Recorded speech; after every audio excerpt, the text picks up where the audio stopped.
히브리서 1장 1절부터 4절까지 우리 말씀을 통해 예수님을 통해 말씀하시는 하나님이라는 제목으로 우리 이제 말씀을 보도록 하겠습니다.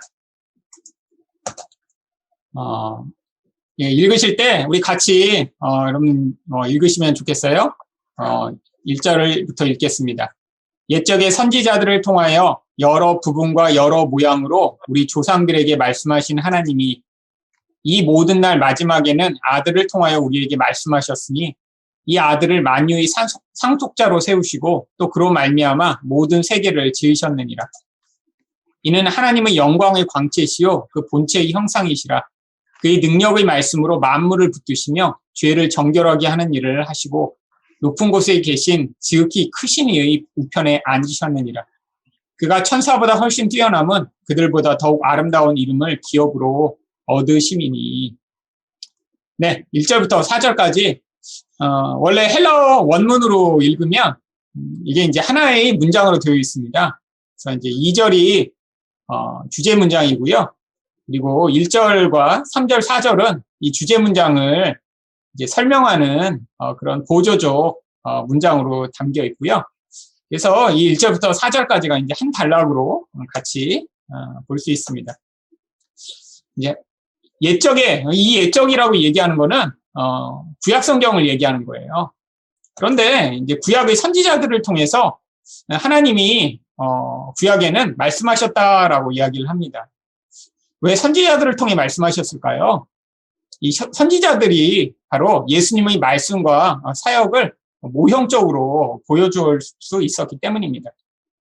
이 선지자들이 이제 구약에서 했던 말씀은 결국 구원과 심판에 대한 이제 하나님의 메시지를 전한 것이었고요. 그게 바로 예수님을 통해 우리에게 전하신 메시지와 동일한 말씀이었어요. 근데 선지자들은 말씀만으로 이렇게 메시지를 전한 게 아니라 심지어는 그들의 삶, 또 그들의 기적을 통해도 또한 예수님이 어떤 분이신가를 우리에게 가르치시고자 하나님의 메시지를 전하셨습니다. 우리는 보면 이제 엘리야 선지자, 엘리사 선지자처럼 기적을 행한 그런 선지자들이 있고요. 또는 이사야, 에레미야 같은 선지자들처럼 기적은 하나도 행하지 않고 말씀만 전한 선지자들이 이제 구약에 있습니다. 그래서 이 두 가지 부류로 이제 선지자들을 나누는데요. 그런데 왜 어떤 선지자는 이렇게 기적을 보여주고 어떤 선지자는 말씀만 보여주었냐면 이들이 각각 예수님의 말씀과 예수님의 사역을 모형적으로 보여주는 그런 대표적인 자들이었기 때문이죠. 그래서 이 엘리야나 엘리사 같이 이렇게 기적을 행한 선지자들의 그런 기적 또한 예수님이 앞으로 오시면 그런 엘리야나 엘리사가 행하는 기적과 같은 그런 기적을 행하는 분을 보면서 이분이 바로 하나님의 아들로 메시아로 오신 분이구나 알아 사람들이 그를 경배할 수 있도록 미리 한번 보여준 것이고요. 또한 선지자를 통해서 전파된 메시지를 통해서도 앞으로 구원이 어떻게 일어나며 심판이 어떻게 일어날지를 보여줌으로 그 가운데 메시아를 이제 붙들 수 있도록 보여준 것입니다. 또한 이 선지자들이 했던 아주 중요한 역할은 바로 중보자적 역할입니다. 하나님이 직접 말씀하시지 않고 왜 꼭 선지자들을 통해 말씀하셨냐면 이 죄인들은 하나님을 직접 만나거나 그분의 음성을 직접 들을 수 없었기 때문이죠. 그래서 하나님이 특별히 선지자들을 선택하셔서 이 선지자들을 통해 하나님의 말씀을 전하는 이런 중보자로 이들을 세우셨던 것입니다. 그래서 구약 성경에는 이 선지자의 역할이 아주 중요했어요. 바로 앞으로 오실 예수님을 통해 전파될 말씀을 이들이 대표하여 전했기 때문이죠. 그런데 여기에 보면 여러 부분과 여러 모양으로 말씀하셨다라고 해요. 이건 무슨 내용이냐면 여러 부분이라는 것은 선지자들을 통해 하나님의 이 완전한 진리의 그런 그 모든 완전함을 한꺼번에 전하실 수 없었기 때문에 선지자들마다 그 하나님의 진리의 부분들을 전할 수 있도록 하셨다는 거죠. 예를 들면 선지자 가운데 이 하나님의 공의에 대해 아주 신랄하게 전파한 그런 선지자가 있습니다. 아모스 같은 선지자죠. 그런데 아모스가 이렇게 하나님의 공의에 대해 이렇게 말씀을 전했다고 해서 그게 하나님의 진리의 전부가 아닙니다. 공의는 하나님의 진리의 일부잖아요. 또한 스바냐 같은 선지자는 우리 하나님의 그러한 이제 심판 가운데도 나타나는 긍휼에 대해 말씀을 전했죠. 이것도 하나님의 진리의 일부입니다. 호세아 같은 선지자는 대표적으로 하나님의 무한하신 사랑, 도대체 인간적으로는 받아들일 수 없을 만큼 무한한 사랑, 자기 아내가 계속 창녀한 짓을 하는데도 그를 계속해서 사랑해야 되는 이런 호세아의 삶과 말씀을 통해 전하는 메시지를 통해 하나님의 진리인 이 무한한 사랑에 대해 우리에게 전했죠. 그러니까 여러 부분들을 이 선지자들 통해 전함으로 이 온전한 곳이 오기 전에 부분적으로만 말씀을 전했던 것이죠. 또한 여러 모양은 말씀과 사역과 삶을 다양하게 메시지를 전파할 수 있도록 하셨던 것입니다. 아까 말씀드린 대로 호세아 같은 경우에는 바로 그 삶 자체가 하나님의 메시지를 전하는 그런 삶이었죠. 하나님은 그의 삶이 메시지가 되도록 하시기 위해 일부러 동네에서 원래 정숙한 처녀를 만나 결혼하도록 하신 게 아니라 가장 이렇게 음란한 여자를 찾아 결혼하도록 일부러 시키셨어요. 여러분, 참 너무 호세아의 인생을 보면 되게 안타깝죠. 아니, 하나님에 대해 그렇게 투철한 사랑과 그런 열망을 가지고 선지자로 살아가는 자인데 동네에서 이름난 그런 가장 음란한 여자를 만나 결혼하도록 하나님이 하셨다라고 하면 얼마나 참 개인적으로는 힘든 거겠어요. 근데 선지자들 가운데 그런 사람들이 있습니다. 심지어는 에스겔 같은 경우에는 그 아내가 일찍 죽도록 하세요. 그것도 메시지예요. 그 아내가 죽은 것을 통해 어떤 메시지를 전하시는데 심지어는 결혼한 아내가 일찍 죽었는데 울지도 못하게 하십니다. 참 이런 삶을 통해서 하나님이 어떤 메시지를 전하도록 하시는 거. 이 선지자의 참 굉장히 안타까운 그런 모습이지만 하나님이 그것을 통해 어떤 메시지를 계속 전파하시고자 하는 거죠. 이게 바로 여러 모양으로 전하신 것입니다. 그런데 이제 신약시대에는 달라졌다는 거예요. 이 모든 날 마지막에는 이제 말세라는 것입니다. 여러분, 말세는 언제를 말세라고 하나요? 바로 예수님의 초림부터 재림까지 이 시대에 지금을 말세라고 이야기를 하죠. 왜 말세라고 하나요? 이전에는 이제 하나님이 구원을 본격적으로 시작하시고 심판을 본격적으로 시작하실 수 없었는데 이 말세 예수님이 오신 이후에는 하나님이 약속하신 이 모든 일들을 이제 영적으로 시작하실 수 있게 돼서 지금을 말세라고 부르는 것입니다. 시간적으로 뭐 나중에 이제 거의 끝이 돼서 그때가 말세가 아니라 바로 지금이 말세고 2000년 전이 말세죠. 그런데 이때는 무엇을 통해 말씀하셨냐면 예수 그리스도를 통해 말씀하십니다. 도대체 예수 그리스도를 통해 뭘 말씀하셨나요? 바로 예수 그리스도의 그런 말씀을 통해 우리에게 말씀하셨죠. 이 말씀이 복음서에 잘 기록되어 있습니다. 그런데 말씀만으로 전하신 게 아니라 예수님의 사역을 통해 바로 그분이 무엇을 하러 이 땅에 오셨으며 우리가 도대체 받는 구원이 어떤 것인가를 가르쳐 주시고자 바로 예수님이 사역을 통해 우리에게 말씀하셨죠. 근데 이제 특별히 이런 예수님의 사역을 보면서 오해하는 사람들이 되게 많이 있습니다. 예를 들면 그런 거예요. 예수님이 죽은 자를 살리시거나 병자들을 고치십니다. 그런데 문제는 우리 인생 가운데 얼마나 많은 비슷한 상황들이 많이 있어요. 병에 걸리거나 또 정말 죽음으로 말미암아 고통을 경험하는. 근데 정말 그렇게 기적으로 기도 한 번에 병이 싹 나을 수 있다면 사실 얼마나 좋겠습니까?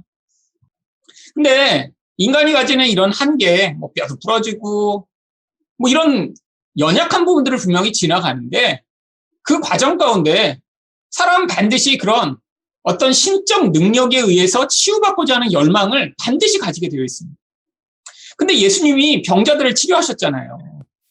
그러니까 나도 똑같이 그런 예수님의 능력으로 병을 치료받고 싶은 그런 열망을 인생 가운데 반드시 가지게 되죠. 나뿐 아니라 내 주변 사람들도 그렇게 기적으로 치료받고 싶은 열망을 왜 안 갖겠어요? 여러분, 우리 주변에 가까운 사람들이 정말 병으로 고통하고 정말 죽음의 그런 안타까운 상황에 처하는 경우들이 반드시 존재하기 때문이죠.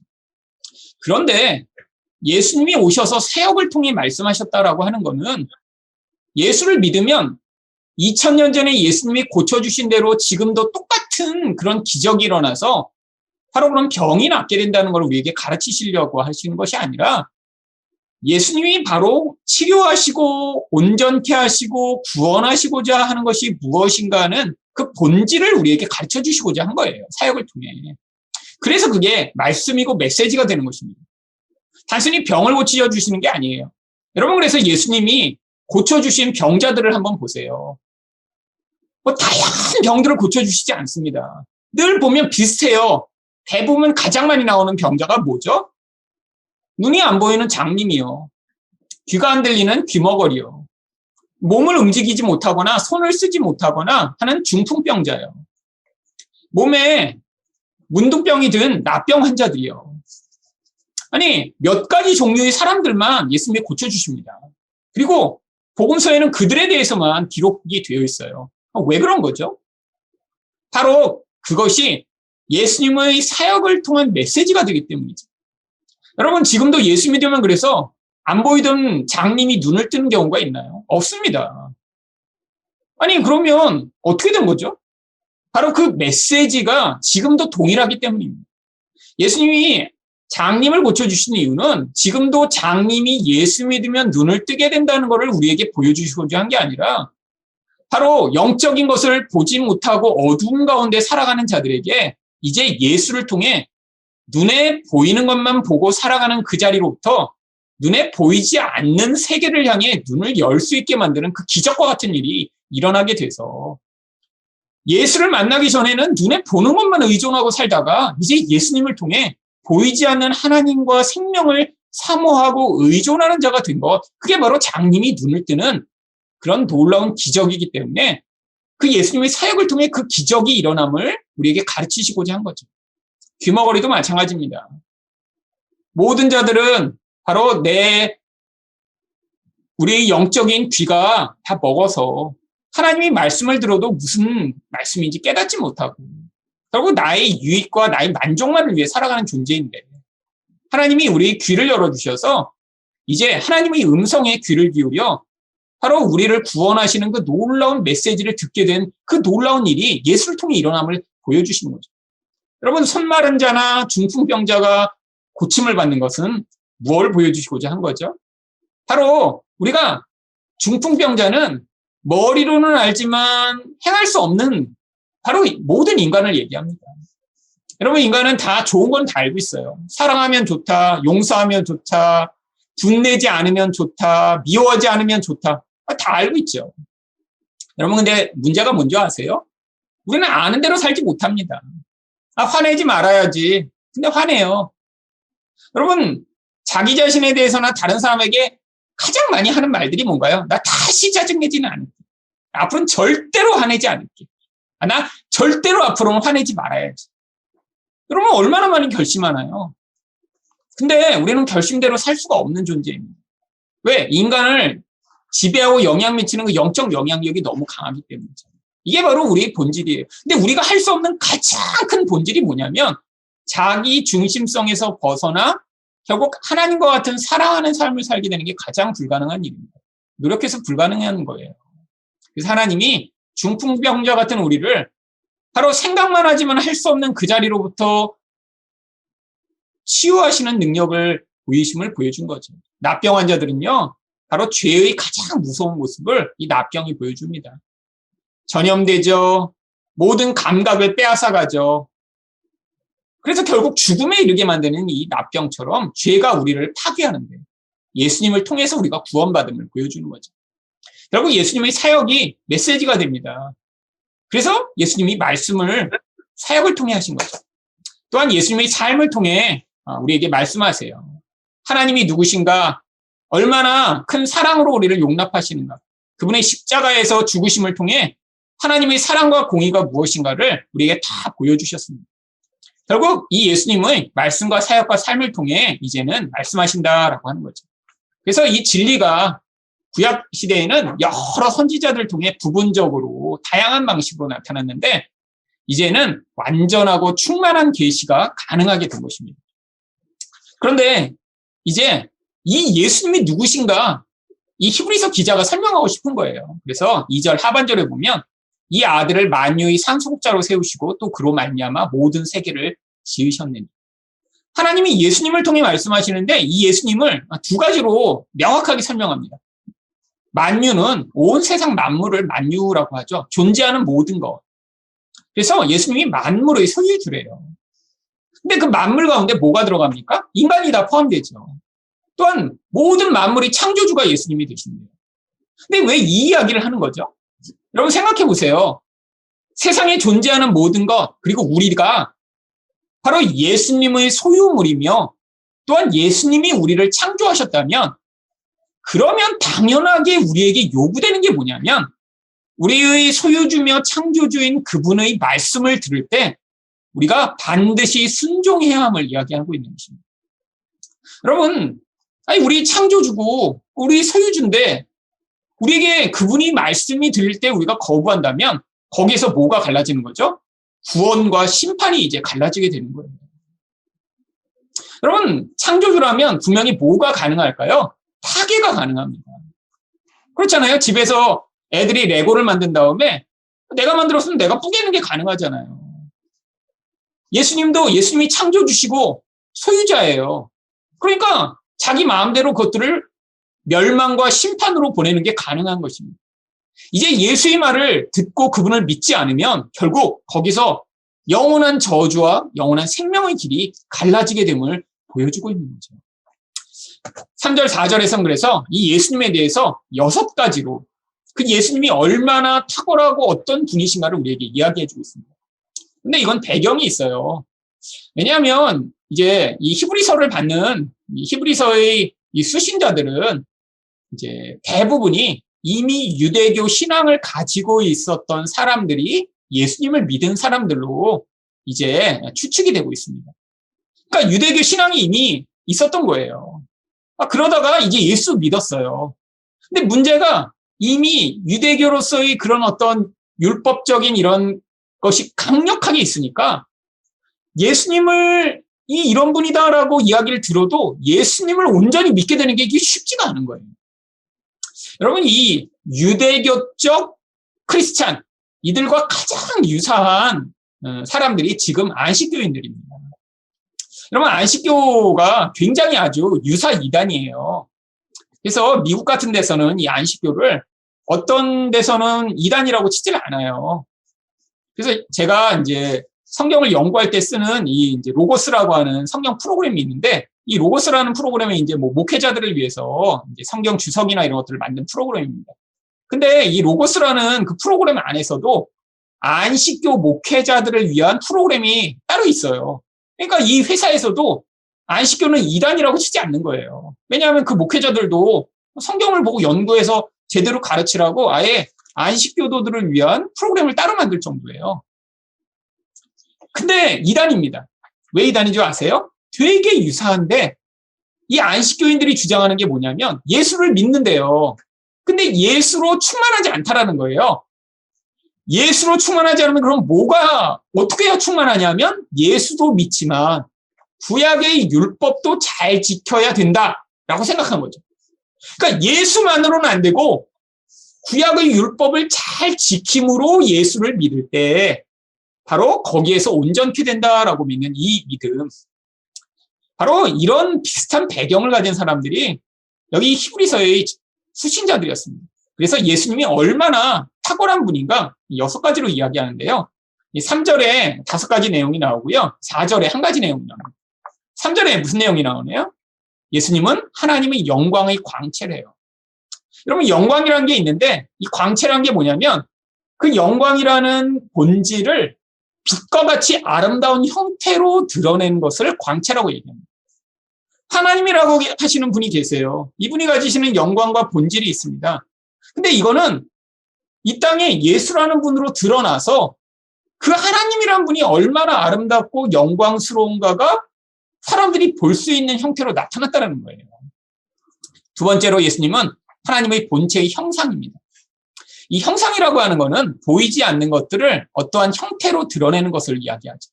바로 예수님이 보이지 않는 하나님을 우리에게 보여주십니다. 첫 번째와 두 번째가 유사한 표현이지만 첫 번째는 영광이 빛으로 드러난 아름다움에 초점이 있고요. 두 번째는 보이지 않는 것들이 나타나는 모습에 초점이 있죠. 세 번째는 예수님은 능력의 말씀으로 만물을 붙드시는 분이래요. 아까 예수님이 만물의 소유주라고 말씀드렸잖아요. 근데 예수님이 그냥 소유만 하고 끝내는 게 아니라 말씀으로 하나님이 원하시는 방향대로 그 모든 만물이 결론 짓도록 지금도 말씀으로 개입해 오신다라고 하는 거죠. 네 번째로 예수님은 죄를 정결하게 하시는 분입니다. 다섯 번째로 하나님의 우편에 앉아 계시는 분이죠. 성경에서 이 하나님 우편에 앉아 있다라고 하는 건요, 모든 권세와 위엄을 가지신 분이라고 하는 표현입니다. 그러니까 이 예수님은 이런 다섯 가지 모습만 보더라도 이분의 말씀을 들어야 됨을 지금 이야기하는 거예요. 자, 다른 거 듣지 마. 이분을 통해 말씀하는 그 말씀이 진짜고 가장 중요한 거야. 근데 여섯 번째, 지금 4절에서 한 가지를 더 이야기합니다. 바로 여섯 번째가 그가 천사보다 훨씬 뛰어남은 그들보다 더욱 아름다운 이름을 기업으로 얻으시니. 예수님이 바로 천사보다 뛰어난 존재라고 얘기하죠. 근데 왜 갑자기 이 이야기를 할까요? 사실 이 초대교회에 아주 유행하던 한 가지 경향성이 바로 천사 숭배였습니다. 골로새 2장 18절을 보시면 아무도 꾸며낸 겸손과 천사 숭배를 이유로 너희를 정죄하지 못하게 하라. 그가 그 본 곳에 의지하여 그 육신의 생각을 따라 헛되이 과장하고. 이 천사 숭배는 신비주의적 영향력입니다. 요즘도 여전히 존재하는 거예요. 이 신비주의에 빠진 사람들은 이 경험을 중요시하고요. 자기가 기도하다가 꿈에 아니면 입신을 해서 천국에 갔다 왔다든지 천사를 봤다든지 아기를 봤다든지 이런 것들을 강조하면서 결국 그게 하나님의 말씀을 왜곡하는 자리에까지 가게 되는데도 그것을 깨닫지 못하는 사람들이 많이 있었죠. 근데 당시에 초대교회에 바로 이 히브리서를 받는 이 수신자들도 이런 천사 숭배가 아주 유행했던 거예요. 그러니까 나중에는 어떻게 되냐면 이 천사가 자기들에게 뭔가 말씀했다. 이 천사가 우리에게 메시지를 줬다. 이 천사가 나타나서 이런 일을 지시했다. 이런 게 이 성경 말씀, 예수 그리스도를 통한 복음보다 훨씬 더 중요하게 여기는 사람들이 생기기 시작했습니다. 여러분, 이게 고대 2000년 전만 있었던 일이 아닙니다. 여러분, 1992년에 있었던 이 다미 선교의 10월 28일 날 휴거 사건도 있고요. 그때 이 사건이 왜 이렇게 사람들이 진짜 믿고 막 재산을 기부하고 한 곳에 모여 흰 옷 입고 막 기다렸냐면 그때 예언한다라고 하는 이런 아이들이 천사들이 자기들에게 나타나서 이제 10월 28일 날 예수님 다시 오신다고 말씀하셨다라고 이야기하면서 사람들이 이걸 믿기 시작한 거예요. 근데 문제는 한 명만 그런 게 아니라 여러 명이 동시에 똑같은 것들을 보고 똑같은 예언을 들었다라고 하면서 그들이 여러 명이 그렇게 같이 하니까 결국에는 이장님 목사라는 그 목사가 그 이야기들을 다 종합해서 그 날짜를 맞춰보니까 이 날짜가 맞는 것 같다. 이렇게 선포하면서 결국 그렇게 된 것입니다. 그러니까 지금도 반복되는 일이에요. 성경에서는 도둑같이 예수님 오신다고 말씀하시고 아무도 예수님 오는 날을 알지 못한다고 이야기했는데 그럼에도 불구하고 사람들은 내가 천사를 봤어. 천사가 나한테 이야기를 했어. 내가 꿈을 꾸니까 이렇게 됐어. 여러분 이런 이야기에 쉽게 넘어갑니다. 지금도 여러분 이 꿈 되게 중요하게 여기는 그런 분들 계세요. 이게 꿈꾸고 나면 내가 꿈꾸니까 이렇게 됐다. 꿈꾸니까 이렇게 됐다. 여러분 이거 다 개꿈입니다. 개꿈. 꿈을 의존하면 어떤 때는 맞고 어떤 때는 안 맞고 그럼 언제 그러면 진짜라고 믿겠어요. 아니 100% 맞는다라고 하면 또 몰라. 아니 어떤 때는 맞는 때도 있잖아요. 아니 꿈 항상 안 맞는 건 아닙니다. 저도 꿈이 맞은 적 있어요. 근데 항상 맞나요? 10번 꾸면 한두 번 맞는 경우도 있고 안 맞는 경우도 있고. 그럼 도대체 언제 맞았다고 생각해서 그러면 따라갈 거예요. 언제가 하나님이 나에게 주신 음성이에요. 여러분 이런 게 다 신비주의입니다. 그래서 지금 얘기하는 거예요. 예수님이 무슨 이름을 받으셨죠? 하나님의 아들로서의 이름을 받으셨어요. 이 내용은 이제 5절부터 자세하게 보게 될 텐데. 자, 1절부터 4절까지 내용을 정리하겠습니다. 하나님이 구약시대에는 선지자를 통해 여러 형태로 계시하셨지만 신약시대에는 예수님을 통해서만 계시하신다. 그 이유는 예수님이 온 세상의 소유주이며 또한 창조주이시기 때문이다. 예수님은 하나님의 영광이 드러나는 빛이며 그의 본체가 드러나는 모습이다. 예수님은 그의 능력의 말씀으로 만물을 통치하시며 죄를 정결케 하시며 또한 구속을 완성시키셔서 하나님의 보좌 우편에 앉아 통치하신다. 예수님은 천사들보다 훨씬 뛰어나신 분이심은 예수님은 하나님의 아들로서의 이름을 얻으셨기 때문이다. 그러니까 결론이 무엇인가요? 예수님을 통해서 하시는 하나님의 말씀에 우리가 귀를 기울여 순종해라 라고 하는 게 바로 오늘의 말씀입니다.